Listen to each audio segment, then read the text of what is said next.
hal yang pasti saya akan berjuang untuk masyarakat saya di tanah kelahiran saya.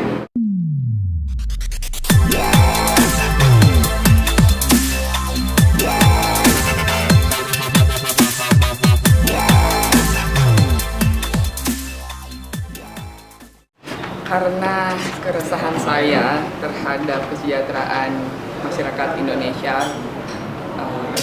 terutama dari tanah kelahiran saya ya di Papua, sehingga saya pikir masuk politik itu untuk menjembatani saya dalam menyuarakan dan berjuang untuk meningkatkan kesejahteraan di Indonesia, terutama dari tanah kelahiran saya Papua.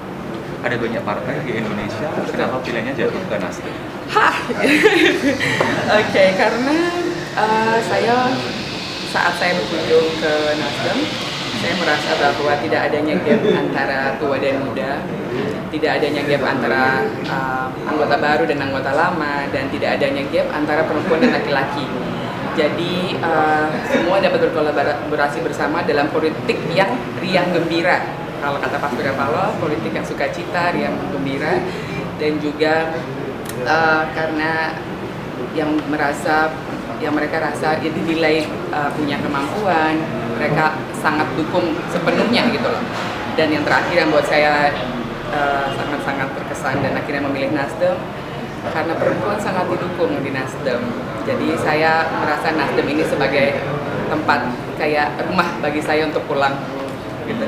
Kak, tapi kan politik bisa dibilang dunia baru. Ya. Terus punya pilihan atau memang sambil belajar sambil jalan? Sambil jalan. Memang background saya modeling, Putri Indonesia, tapi saya ingin belajar politik, dan ternyata di Nasdem yang tadi saya bilang ya, tidak ada gap, semua diterima dengan sangat terbuka, dan saya merasa nyaman, saya seperti pulang ke rumah. Jadi saya juga belajar, dikasih tahu, saya ikut semuanya, dan ya luar biasa lah. Jadi proses saya sampai sekarang, saya baru masuk ke Nasdem, dan alhamdulillah selama ini feedbacknya baik, mengesankan, dan itu proses pembelajarannya jadi lebih mudah. Sosok panutan politikus siapa sih yang jadi panutan yang ya ambil ilmunya dari siapa gitu? Sudah pasti Pak Surya Paloh ya. Beliau itu sosok yang sangat luar biasa menurut saya, inspirasional sekali, dan saya yang baru saja duduk dan makan dengan beliau mendengarkan gitu loh. Jadi menurut saya pemimpin yang baik itu bukan cuma hanya untuk bersuara, tapi juga untuk mendengar, dan beliau punya dua itu. Tadi dikatakan ingin menyuarakan isu-isu krusial di tanah kelahiran. Kesejahteraan ya. Jadi sebenarnya apa sih yang paling mendesak dari Papua yang ingin kamu suarakan lewat jalan Ada politik? kekhawatiran apa sebenarnya? Kekhawatirannya ya, jadi keresahan saya itu, saya berasal dari Papua, saya hidup di Papua lama sebelum saya hijrah ke Jawa, dan bahkan sekolah lanjut di UI, dan SMA Negeri 5 ya, Surabaya, UI, dan juga Belanda. Saya termasuk yang beruntung, alhamdulillah saya punya privilege untuk merasakan edukasi yang baik di sana, di Papua dan juga di Jawa dan sebagainya. Namun masih banyak sekali yang tidak punya privilege itu, ataupun masih banyak sekali yang tidak bisa merasakan mudahnya akses ke sekolah. Anak-anak masih banyak yang jalan ke sekolah itu berjam-jam, jalan kaki berjam-jam ke sekolah, atau bahkan mereka harus berenang dulu menyeberangi sungai untuk ke sekolah. Ini apa ya, bikin saya terenyuh gitu loh. Jadi menurut saya ini yang perlu diperjuangkan, akses sekolah, fasilitas sekolah, dan juga kurikulum yang saya rasakan perbedaan sekali ya saat saya dari Papua ke Jawa ke UI, apalagi ke Belanda, yang saya pikir perlu sekali untuk diangkat adalah pendidikannya dan juga kesehatan gitu. Karena bagaimanapun juga fasilitas kesehatan di Papua itu kan kurang menunjang ya, aksesnya cukup jauh, bisa sampai minimal 3 jam 6 jam untuk orang ke rumah sakit atau ke fasilitas kesehatan.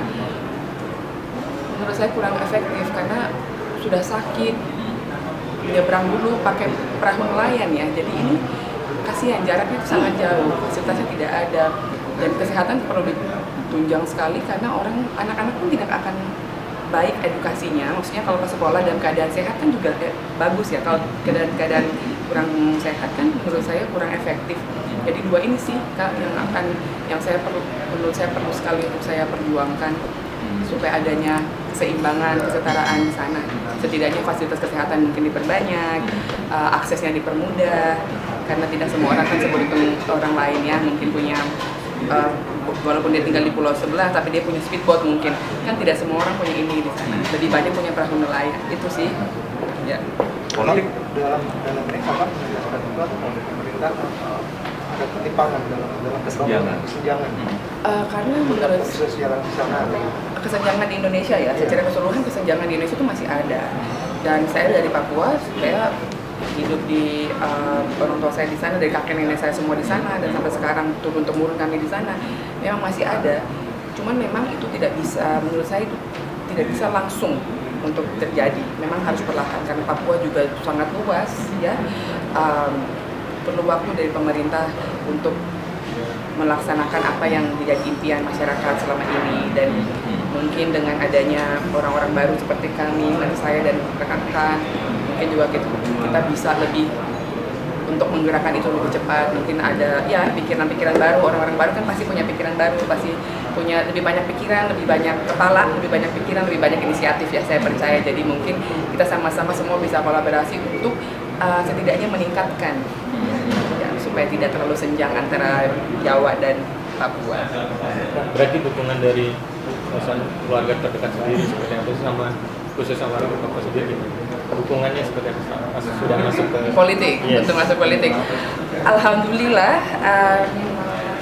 Jadi kalau sahabat-sahabat saya pas saya bilang saya mau masuk politik, mereka bilang oh akhirnya karena mereka merasa bahwa memang harusnya kamu dari dulu masuk politik gitu. Cuman saya memang ya namanya juga saya sangat percaya sama ketentuan Allah ya, saya religius dan saya pikir memang sudah mungkin belum ditakdirkan, belum ditulis lah untuk saya masuk ke dalam politik. Mungkin sekarang memang sudah ini loh waktunya Allah, sekarang lah Allah kamu masuk politik. Jadi memang kenapa belum dari dulu atau kenapa dan kenapa sekarang, karena saya sangat percaya itu. Dan kemudian juga keluarga saya, mereka sangat tahu impian saya, mereka sangat tahu cita-cita saya bagaimana. Jadi ketika saya memutuskan untuk join politik, mereka bilang ya udah bismillahirrahmanirrahim. Allah tahu niat kamu, mama dan abah tahu niat kamu, kami sekeluarga inti tahu niat kamu, orang-orang terdekat kamu tahu niat kamu, bismillah aja. Ya udah, jadi alhamdulillah support luar biasa. Oh ya, targetnya apa sih Kak? Targetnya apa sih Kak untuk terjun ke politik itu? Karena dengan membawa keresahan ini kan tentunya harus punya titel ya, atau jabatan, atau mungkin bisa jadi Jabatan. Ya, jabatan. Kalau sekarang kan saya masih baru sekali ya sebenarnya masuk di politik, jadi memang belum ada target apa, cuman sembari belajar mungkin beberapa, saya tidak bilang saya tidak akan mengejar apapun, tapi saya juga untuk sekarang belum bisa bilang apa yang saya kejar, cuman saya ingin belajar dulu nih bagaimana sih sebenarnya politik itu gitu. Karena kan di politik itu orang bilang politik itu kotor ya, tapi saya ingin menepis itu. Saya ingin menunjukkan bahwa bukan politik yang kotor, dan politik itu baik, orang-orangnya juga. Kalau orang yang baik tidak masuk politik, orang-orang yang kotor tidak akan terkikis gitu. Dan mimpinya, pernah bermimpi kan maksudnya sebelum ke politik, gue pengen jadi ini, mimpinya apa? Dari dulu, dari kecil saya punya cita-cita jadi menteri. Itu kayaknya semua orang sudah tahu, dan saya juga sempat dibully gara-gara itu, tapi tidak apa-apa ya. Jadi kalau cita-cita dari kecil, saya sangat mengagumi sosok, waktu kecil sangat mengagumi sosok almarhum B.J. Habibie. Kebetulan ibu saya juga pernah ketemu, saya pernah ketemu beliau waktu kecil, jadi saya benar-benar saya ingin jadi seperti beliau gitu. Dan itu sampai sekarang masih terpatri, saya ingin jadi menteri suatu saat nanti. Ya insya Allah, siapa tahu. Oh ya, tadi sempat bilang kuliah di Belanda. Ya, Universitas Groningen Belanda. Ambil jurusan apa dan International Business Economics. Nah, apakah itu bisa dijadikan semacam modal untuk terjun ke politik dalam pandangan? Silakan. Kalau menurut saya apapun majornya, apapun jurusan kita, saat kita sekolah, saat kita kuliah, itu sebenarnya semuanya bisa diaplikasikan. Tergantung bagaimana kita mengaplikasikannya, di mana, dan orang-orang di sekitar kita bagaimana. Kita harus punya satu DNA ya dengan orang-orang di sekitar kita, agar semua ilmu yang kita punya, yang kita sudah dapat di sekolah maupun kuliah maupun hidup. Ilmu tuh bukan hanya dari sekolah ya menurut saya, jadi ilmu juga bisa dari hidup, dari pengalaman, dan semua apapun itu sebenarnya semua bisa diaplikasikan dengan baik, tergantung innamal amalu binniat. Saya percaya itu, tergantung niatnya bagaimana. Ya. Oh ya, katanya politik itu mohon maaf kejam, terus identik dengan dunianya laki-laki karena populasi cewek di kultur politik juga belum sebanyak laki-laki. Ya. Pandanganmu sebagai perempuan seperti apa? Justru itu saya masuk Nasdem, karena ternyata di Nasdem alhamdulillah tidak ada gap itu, tidak ada perbedaan antara perempuan dan laki-laki, tidak ada perbedaan antara tua dan muda, tidak ada perbedaan antara anggota lama dan anggota baru. Yang dirasa dan dinilai mempunyai kemampuan, mereka dukung sepenuhnya.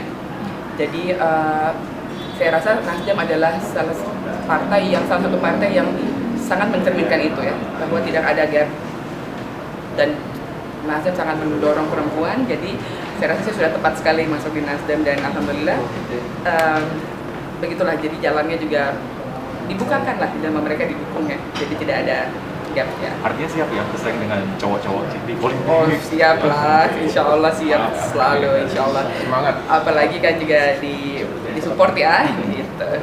Ya. Kak, melihat Papua ini kan memang sudah sering juga disuarakan oleh beberapa sebelum Khalid ya. Nah, yang Khalid lihat dari pandangan mata sendiri, sebenarnya memang tidak tersalurkan atau memang kurang, akhirnya ada kekhawatiran sendiri untuk akhirnya ya udahlah gue yang nyuarain, atau gimana? Kalau pesan secara spesifik seperti itu saya kurang tahu ya bagaimana technicalities-nya. Secara pandangan kamu aja. Kalau secara pandangan saya, menurut saya memang kurang adanya koordinasi, mungkin kurang adanya juga pengawasan. Jadi dan soalnya Papua itu besar sekali ya, Kak. Jadi mungkin juga menurut saya perlu adanya tim-tim khusus kalau menurut saya. Jadi yang khusus di bidang pendidikan nih ada dibuat tim khusus. Ayo kita naikkan pendidikan, kita kembangkan pendidikan khusus di bidang misalnya pertanian, adanya seperti itu. Karena menurut saya dengan populasi manusia di Papua yang sekitar 3 juta dan luas Papua yang sebesar itu, 2 kali Pulau Jawa, 3 kali Pulau Jawa, kalau tidak salah 3 kali Pulau Jawa. Jadi besar banget gitu loh. Jadi memang sebenarnya menurut saya pemerintah pun sebenarnya bukan diam, tapi memang butuh adanya dorongan lebih dan juga pengawasan lebih, dan juga mungkin perlu tambahan tim-tim untuk fokus mana yang mau difokuskan, mana yang mau diangkat, mana seperti itu kalau menurut saya. Jadi mudah-mudahan dengan adanya saya dan juga rekan-rekan lain dari Papua yang masuk politik untuk menyuarakan dan berjuang untuk meningkatkan kesejahteraan, mudah-mudahan itu akan tercapai.